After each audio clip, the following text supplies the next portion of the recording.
everybody, and thank you for attending the What Parents Need to Know About Teen Use and Alcohol. My name is Madison Elliott. I'm the addictions interventionist here at Talbot County Public Schools. I provide education and support to parents and students. Parents, you can contact me through email or by phone at any time. My name and number is located on the school website. And I can also put my information in the chat box below.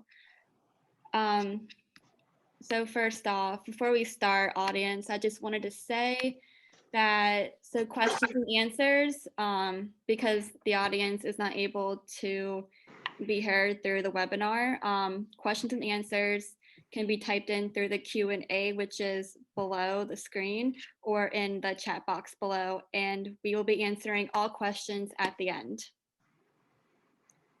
All right, and I'm going to give it over to, so we have Logan Harris, who's the community health educator, and Beth Williams, who is a prevention consultant at Talbot County Health Department. So thank you guys for guest speaking, and the floor is yours. Let me share my screen and bring up the PowerPoint. And here we go. New slideshow. All right. Can you guys see it? Yes, thank you. Perfect. Okay. Good afternoon, everyone. I'm Beth Williams. I'm here with Logan Harris. We're from the Talbot County Health Department Prevention Office, and we are going to talk with you today about underage drinking. Okay. Next slide, please.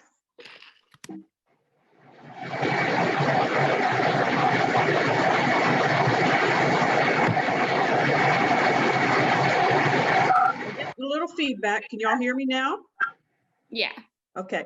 We're going to talk about alcohol and just what is alcohol. Alcohol is considered a depressant drug. It is classified as a drug or a substance of abuse. It acts as a depressant on the nervous system, and it's also considered an irritant. Now, let me just say that ethyl alcohol is the alcohol that people drink. Isopropyl alcohol is the alcohol we all use many times a day in our hand sanitizers. That is not something that people should be drinking. Just to put that out there, alcohol affects nearly every system and every organ in the human body. It is certainly the most dangerous and just damaging substance of abuse that is out there. It's an irritant, so it's oftentimes the first symptoms that people have that they have an alcohol problem has to do with something, irritated stomach, irritation in the chest, that kind of thing. It takes 2 to 3 hours for a single average drink or serving to a person's body. Nothing will speed up that process. And there is a cumulative effect of more than 1 drink per hour. And we'll talk a little bit about that. Okay, next slide, Madison. So there's going to be a couple slides, I think 3 to be exact, on just some myths and facts about alcohol in general. So this is a myth that a lot of youth or teenagers have. Beer and wine are safer than liquor. We know that that's not the case. There's no safer alcoholic beverage. Again, alcohol is alcohol. We're going to go into this, as Ms. Beth said, but a 12-ounce beer, a 5-ounce glass of wine, and a shot of liquor all have the same amount of alcohol. And anyone's weight plays a role in how quickly the alcohol is absorbed into a person's system. That's good. Yes. So getting back to that, 1 serving is equal to about 0.02% BAC or blood alcohol content. We'll talk a little bit about that. We'll see how that all ties together when we're talking about the effects on the brain. So 1 drink, like what Logan said, 1 average normal beer, 1 glass of wine, 1 shot of alcohol. It's all the same alcohol. It's just, as we say, dressed up a little bit differently in drinks. The danger is we're now getting into things like craft beers, craft cocktails, which may combine many types of alcohol and may actually end up to be, one craft beer could be anything from 2 to 3 servings of alcohol. 2 to 3 servings of alcohol means a person is at 0.08, which we all know is the legal level for driving, but it also impacts other areas of the brain. So we'll go through that a little bit today, not too much. Teens who use alcohol are more likely to be sexually active at earlier ages. Underage alcohol use is more likely to harm or kill young people than all other illegal drugs combined. The prevalent causes of death include crashes, drownings, suicide, homicide, violent crimes, alcohol poisoning, and anything behavioral, fights, assaults, getting in bar fights, tripping and falling, all of those kind of things are negative consequences of alcohol abuse. Okay, next question. Next one. So another myth and fact, a lot of teens think there's no reason to wait till they are 21 to drink and you won't get in trouble for drinking alcohol. Again, the facts are alcoholic beverages can make learning more difficult. The brain doesn't even fully develop till we're in at least our mid-20s. So that's another reason why it is illegal, and that's why teens and youth should not be drinking before the age of 21. And as it states, all states, including Washington, D.C., have a minimum age drinking law, which majority of the states, or at least all states, have that law in place. So as Ms. Beth kind of mentioned, when youth start drinking, even before the age of 15, they're more likely to develop a drinking habit and a problem at some point in their lives, which then can lead to other drugs and other substances. And we'll kind of talk a little bit more into that.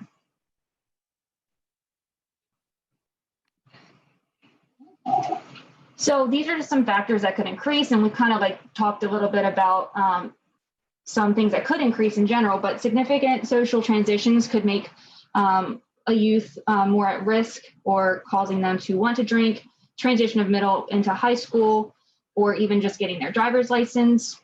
If the youth or teen has a history of social or emotional problems, depression, or any type of emotional problems that may have occurred.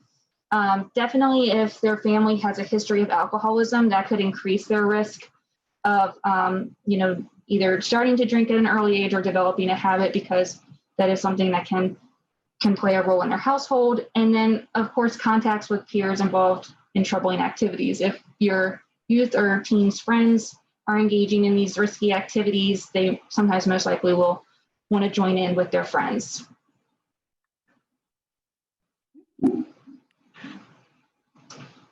So the last myth is alcohol is not as harmful as other drugs.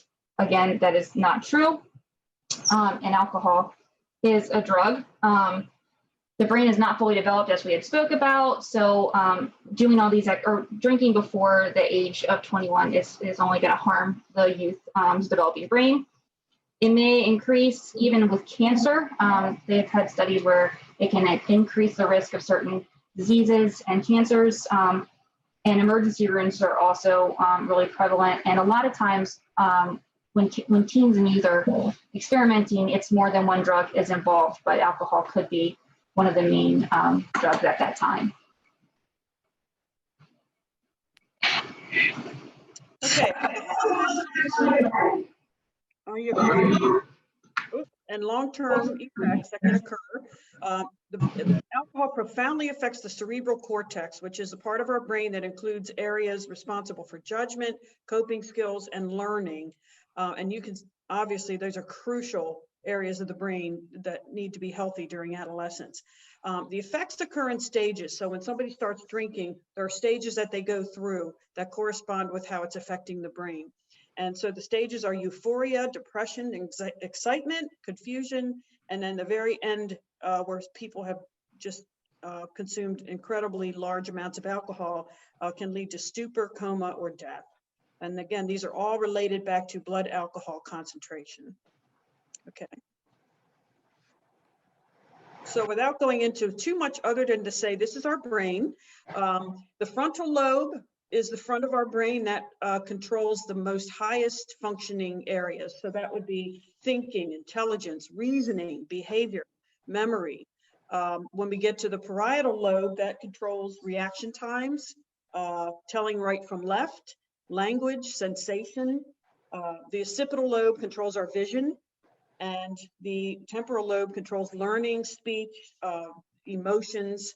And then when we get all the way back to the spinal cord, that includes our controls, our most basic of functions, our breathing, our blood pressure, our heartbeat, and swallowing. So when somebody starts to drink, 1 or 2 drinks is going to start affecting the brain from front to back. So you're going to start with effects on the frontal lobe, and it's going to go back to the parietal lobe, and then it's going to get back to the more grosser or larger bodily effects, you know, your vision and breathing and those kind of things. And that's all you really need to know, is that it starts to affect the parts of the brain, 1 or 2 drinks, that control the most fine of motor functioning and reasoning and all of that in the brain.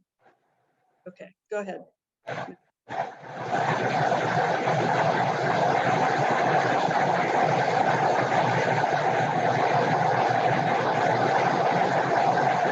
feedback. There we go. Okay, so this is kind of a chart of blood alcohol. And again, we're not going to go over this in too much depth, but you can kind of see how it relates back to legal limits and behavior. So again, 0.05 is 1 to 2 drinks, very mild impairment. So what you may see, as well as what people may experience, are mild speech, memory, coordination impairments. You're feeling good. You're feeling you know, that kind of euphoric feeling. This is why we all take a drink or 2 at times. It feels good. People aren't going to drink if it doesn't feel good initially. They call it a social lubricant. You know, it helps us feel better. A couple more drinks, you're into the 0.06% increased impairment. So people start showing more signs of intoxication. Speech and memory coordination, attention, balance are impaired, significant impairment in driving skills, and increased risk of aggression in some people. So this is where the 0.08 comes in, where you can see that it is having just a few drinks over that 2 drink limit is going to have a really increasing effect on behavior. Okay, we get to severe impairment, which is when you're at 0.16, which is about 8 drinks running around in your system. Okay, 8 typical servings. Why that's important is because, as you remember a few slides ago, it takes 1 to 2 hours to get rid of 1 drink in your system. So you're only getting rid of 1, but if you're drinking 3 in a row and you're only getting rid of 1, you can see how that blood alcohol content starts to rise. And that is what causes eventually alcohol poisoning, coma, et cetera. We'll talk about that. Once you get to the life-threatening level, anything from 0.30, 0.31 and up, loss of consciousness, danger of life-threatening poisoning, significant risk of death, even in people that are heavy drinkers. Now, we've seen people, I've had clients that have been at a 0.25 and are walking around normal because their tolerance is so high. That's a different issue. But most people who drink, when they get to these levels, are going to experience alcohol poisoning.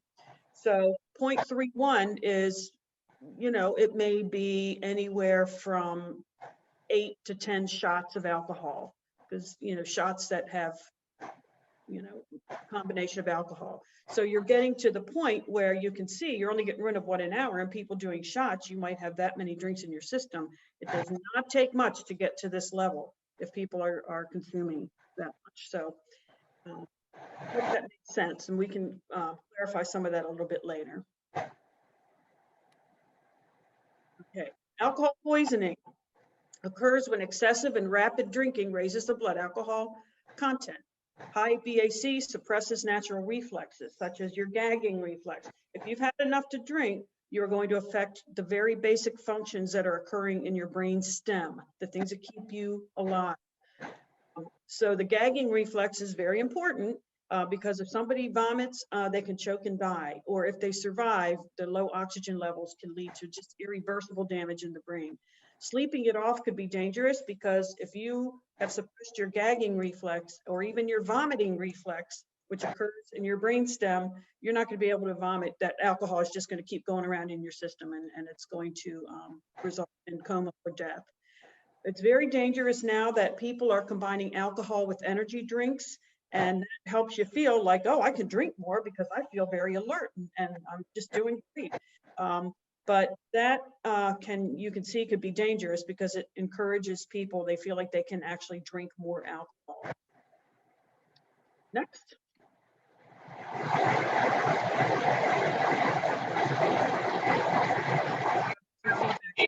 There we go. Okay, signs of alcohol poisoning, mental confusion. This is really an important slide for parents. Mental confusion, vomiting, seizures, low body temp, bluish color skin, pale skin, slower irregular breathing, or someone who, you know, you think maybe be sleeping it off and you cannot rouse them, you cannot wake them up. Okay, next. So these are some warning signs for parents that we found on the website with SAMHSA, which is another really good resource that parents and anyone can look up for any kind of substance. So some warning signs are mood changes, flare-ups of temper, very defensive, school problems. So if they're not either attending school or their grades are low, or they're having to be sent to the principal's office, or any disciplinary actions may occur. Pushing against the family rules or rebellion, not wanting to listen at all. Trend changes. So if they're switching to friends that may have some more risky behavior, things like that. The nothing matters attitude. So just not caring what they're wearing, what's going on around them, low energy. Obviously, if you find alcohol in your child's bedroom, backpack, or anything like that, or if they smell like any alcoholic beverages. And then the last one is physical or mental problems. So obviously bloodshot eyes, lack of coordination, slurred speech, and just poor judgment in general. So going along with all of those signs, it's kind of important to acknowledge that that could describe any teenager at any given time during their life. Kids go through mood changes, they go through new sets of friends, they go through not caring about their appearance. But the important thing for parents to remember is to look for extremes and patterns over time. Now that does not go for if you're smelling alcohol, that's a little bit different, but some of those other signs that you may observe may just be normal adolescence, but it should be kind of a wake-up call to allow you to say, I think this is normal, but I'm going to just kind of keep an eye on this behavior. So, okay. So what do parents do? That's the big question. There are a couple things to keep in mind. It is virtually guaranteed that adolescents will be exposed to alcohol by the time they graduate. It may be a party, it may be in a car with other kids and one of them has alcohol. It may be hanging out at a friend's house and the parents aren't home and they get in the liquor cabinet. Does not mean every kid will use, but it means that they're virtually guaranteed that they will be exposed to it at some point by their peers by the time they graduate. Our goal in the prevention field is to postpone the first use of alcohol. There's a reason why alcohol is illegal to the age of 21. The adolescent brain, as Logan mentioned earlier, is still developing well into a person's 20s. So any use of alcohol, and particularly abuse of alcohol, and starting at an early age, is going to cause damage. So postponing that first use of alcohol until they're 21. I know it's hard. I know people say it's not realistic, but that has to be our goal as parents, is to postpone till as late as possible that first use of alcohol. Because we do know, as was mentioned earlier, a teen that initiates alcohol use, the younger they are, the more risk they have of developing alcohol dependence as an adult. Okay. So general tips in prevention. And we are going to be doing a webinar like this next month that will go into more detail about substance abuse prevention tips for parents, just generally to, start those conversations early on with your kids. But some general tips, and many of these come from kids themselves, what they wish they had, or they look back and say, this would have been helpful to me. Spend time together and maximize it. So a great time to spend time with your kids is back and forth in the car. They're kind of, you kind of have them prisoner there in the car for a little while. You can bring some subjects up. You can talk a little bit. It's a good chance to just be one-on-one with your child if possible. So maybe going back and forth to practice, or, running errands, or even in the line at school in the morning. It's a great time to just a quick conversation. Initiate communication early. It is never, never, never too early to talk to our kids about taking care of their bodies, taking care of their stress, healthy behaviors, spending time with family, picking friends that are good for them, saying no if they don't want to do something. All of those things can start very early. And we really encourage that. Encouraging them to pick friends that are good for them. We all know our kids sometimes gravitate toward kids that we're not always thinking are the best for them. Sometimes they need to work that out, but we need to be vigilant at that and talk to our kids early about that. Praising and encouraging positive choices.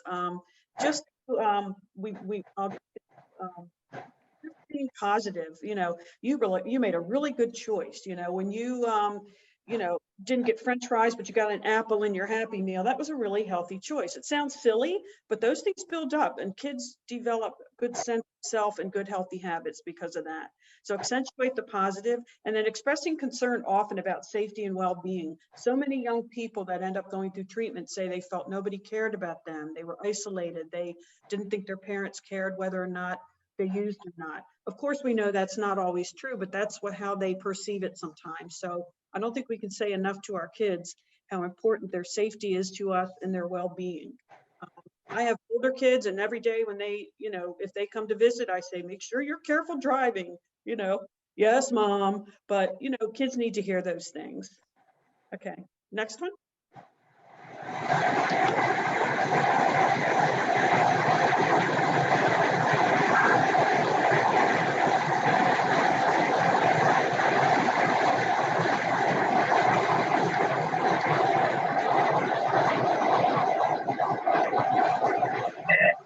Okay, can you hear me?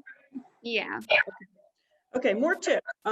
Early on, express your disapproval as a parent of substance abuse. So be clear with your expectations very early. I would say probably late elementary school. DARE is the perfect teachable moment for your kids. If they have a DARE officer or a DARE class, they are starting to get very aware of substances and what the consequences can be. So that is a perfect time as a parent to say, I really think that this is not good for you. And Officer Tim or Officer Joe is right, that really that's not a good thing for people to do. And just be really clear with your expectations in your household. We're going to show you a contract that Logan found that, some people feel kind of funny about having an official contract, but I think younger children, especially when they sign something, it becomes very important to them. So you can have a contract, you can kind of go over, we have a no alcohol use, and the consequences will be you will lose your phone, or you'll lose your car, or you'll lose, you'll be grounded for a week, or, have some consequences that you feel are age appropriate, and that will hurt a little bit. So it sends a lesson along with that. However, also help them develop ways to resist and be comfortable with saying no. Have a plan. Have a code word for a phone call. If your child is at a party and they're uncomfortable and they call you and they say, Mom, I have a stomach ache, that could be the code word for please come pick me up. And you can have a ready excuse for no. Oh my gosh, my parents would have a fit. Oh, my coach would kick me off the team. I can't get into that right now. It's too important to me to be on that team. So give them some excuses, if you will, some code words, some ways to get out of situations that they're really uncomfortable with. Okay. So here's that written agreement that Ms. Beth mentioned. And again, we found this on the SAMHSA .gov website. So, and I'm going to read just through it. And as Ms. Beth said too, it might sound kind of silly, but this is a good visual for the parent and the youth who should be signing this or who could be signing this. A lot of times kids look at what their parent or their guardian is doing. So setting a good example for them too plays a really huge impact. So on the left side, it says the signed by the parent or caregiver. It's just stating that you as the caregiver pledge to do your part to keep yourself alcohol-free, talking about the dangers and the harmful effects to your youth, about what could occur, having an alcohol-free environment. As Ms. Beth had said, picking the child up at any time or place you find yourself uncomfortable, that could make them feel better in that situation. And then, the parent would sign. And then something for the youth to be able to sign, them understanding that it can harm their body and make them have, negative actions, trying to avoid the situations where, their peers may be underage drinking, and to promise they'll call their caregiver or adult if the situation, turns into something that they don't feel comfortable in. So again, it might sound or seem silly to some, but a written agreement could work and has worked in multiple situations for a situation like this. And it's a good reinforcement if something, God forbid, does happen. If your child tries a cigarette or alcohol, it's a good reinforcement. You signed this, we all took this very seriously. Let's talk through why this happened and why you felt, you didn't want to stick to this pledge anymore. I mean, it's it's just a good reinforcement. Okay. I know we've all heard this. Many people believe that taking the keys are a good solution. My kid and their friends are safer drinking at home because they're not out drinking and driving. While we get what parents are feeling there sometimes, that it may be safer if they're home under an adult's supervision, there are many other consequences to alcohol besides drinking and driving. I'm kind of hopping to the bottom, but that's only one of many results or consequences of drinking. And, we know how fairly common it can be for someone to get alcohol poisoning, and happens very quickly. It's illegal to give alcohol to anybody under the age of 21. That's just the bottom line.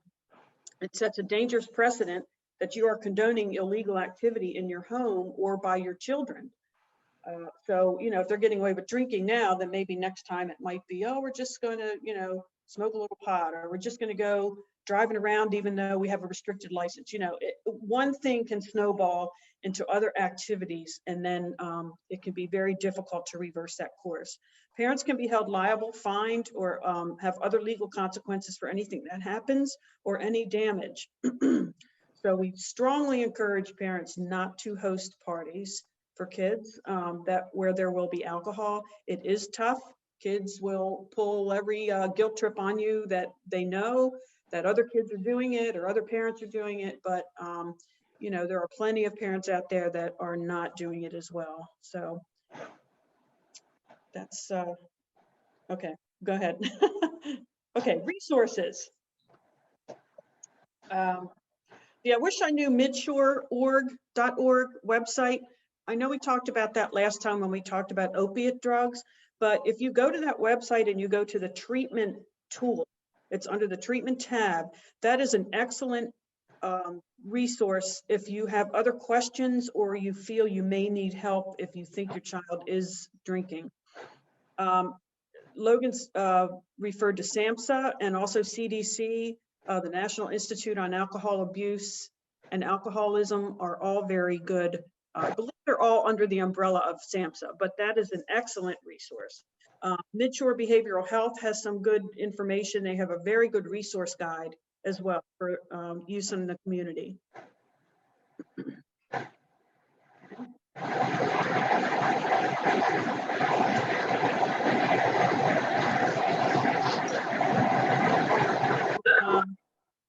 So there is, that's pretty much the end of our presentation, but we really welcome questions. Again, we're at the health department. The building is closed now, but you can call, you can get on the health department website. There is some social media also that's out there. And we have lots of information on alcohol, and parent prevention tips are available as well. All right, thank you guys. Let me see. Give about a minute or two for any questions or answer, or yeah, just questions. But thank you guys for presenting. That was awesome. I hope everybody learned something today. And I'm gonna go ahead, I'm gonna put it in the chat box for parents. I'm gonna put in my email for Okay. anyone who wants to contact me personally. And we do appreciate so much everybody participating today, and we really encourage any questions, any comments that you have, any need for more information. We are happy to, use this format when we can to bring some more information out to parents. So I have a question.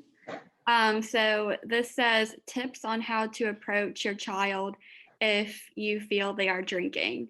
Do you guys have any tips that you wanted to share if on how to approach your kid if you feel like they're drinking? I would say, first of all, be prepared, kind of rehearse it in your mind, what you're going to say. Try to keep it not as emotional and more factual. I would not approach a child who is under the influence. I would confront them with what you know. You told me you were going to so-and-so's house and I found out you weren't there, and you came home and you smelled like alcohol, and I heard there was a party at that house, and here's all the things I've observed. It's kind of a just the facts kind of a thing, and see what their reaction is. They will undoubtedly deny it or minimize or start to, blame you or other people. But I would just keep presenting what you have, what you know.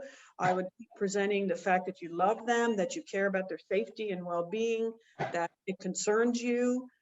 And if it starts to get really emotional, it's always a good idea to kind of step back a little bit and say, we're going to talk about this a little bit later when we're not as emotional, because emotional is only going to, raise tensions and anger or denial on the part of the child. And also the parent, it's very easy when things get emotional for us to kind of say, well, okay, let's just, let's let it go for this time, or let's, let's stop this conversation and hope for the best or whatever. When our kids get emotional, we tend to get emotional, and that's never good.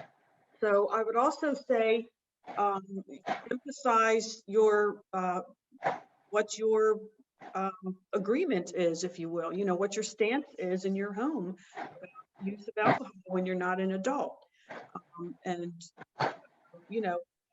back to, if you have a contract or you've had those conversations, you can say, you remember, we said that this is not acceptable, and so now we're going to have consequences. You can't go to that person's house anymore, or you can't have your phone for a week, or any consequence that you feel would be appropriate, age appropriate, and stick to that consequence. As hard as that is, we have to do that, because if a young person gets away with it once, there's a really good chance they're going to try to push the limit a little more the next time. Not always. Sometimes it can be turned into a really good learning experience. So I would just say, try to stay factual, try to emphasize the love and the caring that you have, try to enforce those consequences, and keep the conversations going even afterwards. What have we learned? What, a couple weeks ago you had your phone taken away for a week because of what happened. How are you feeling now? What have you learned? What can we do better next time? What can you do better next time in that situation? So off the top of my head, that's what I would say. But we also, again, hope next month to talk a little bit more about this. This is an area that we really enjoy talking about and presenting. So, I think the most important thing is just the reinforcing of how much you care and love your child, and how this is concerning. Both of those things, being strict and being loving, can coexist in a household. So that helps. No, that was great, Beth. That was great advice. Thank you. I completely agree with everything that Beth said. Thank you. Sure. Let's see. I don't see any more questions. So, all right. Well, thank you guys. Thank you, guest speakers. Thank you. Oh, actually, we do have raised hand. Let's see. So to who just raised their hand, if you could type in your question in the Q&A, I'll be more than happy to answer it. Because unfortunately we can't, we won't be able to hear you. So I'm going to give this person like a minute to see if they type their question in. Absolutely.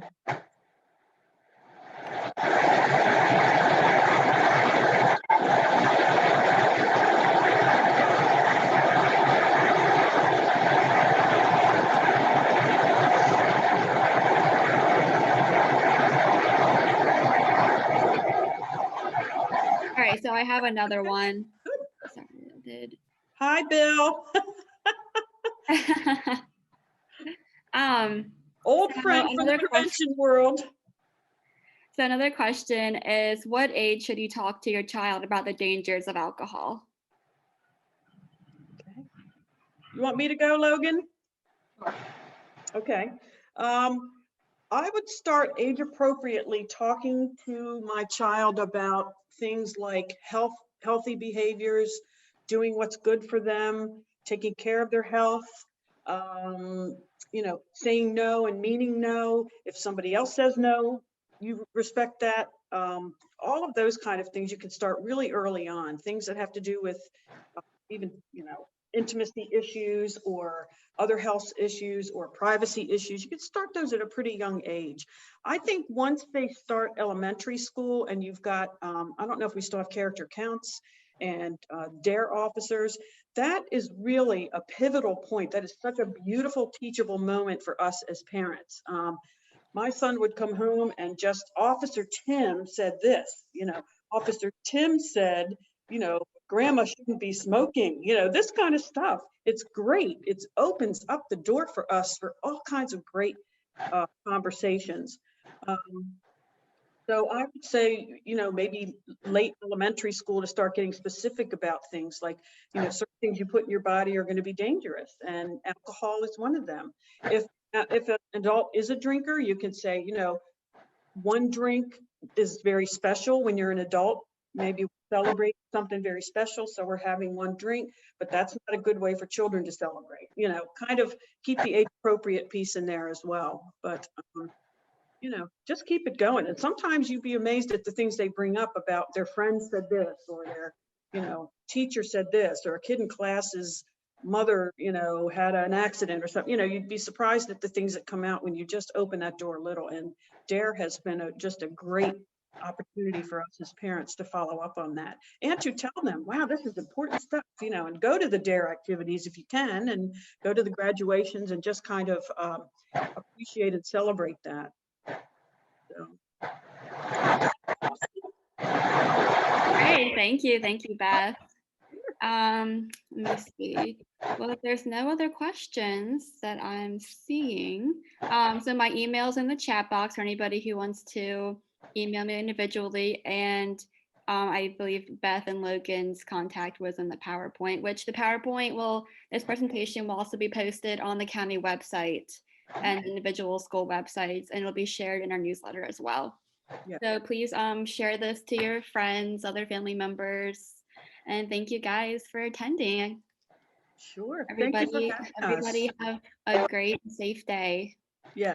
All right. Thank you, guys. Thank you. All right, bye.